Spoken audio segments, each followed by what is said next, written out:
Sedet Maxuzeta Operação Unidade de Polícia Fronteira tem que decor hino nacional Pátria Pátria no significado cor bandeira República Democrática Timor-Leste.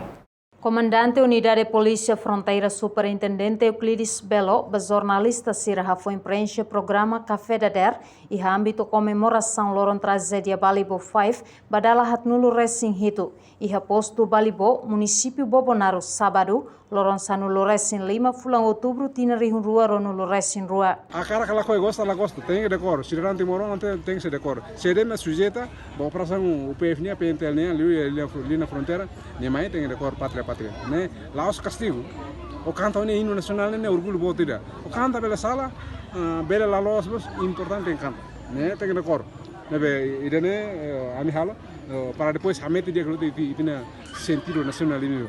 Decor onde a bandeira, decor onde Pátria Pátria, decor cor onde a bandeira assim. No ruana é importante para bela hamete tem fiar vai ter nação né bela fiel vai ter nação bela metin lita. Mas bela kami halo educação cívica basira para bela kami Pátria Pátria né seksa justiça bersama mereka né orientar orang. Kalau sila decor sila tete bahau sila tete hau anu sila tan hau instruktur ba cor pisar bandeira hau kira 2008 tome agora sin instruktur PNTL nebe cara coi tem ser label mais la decor Pátria Pátria mak tama hamine operação obriga ni tem canta ame prepara texto para nebe texto ni la decor ni bele canta texto ni am prepara.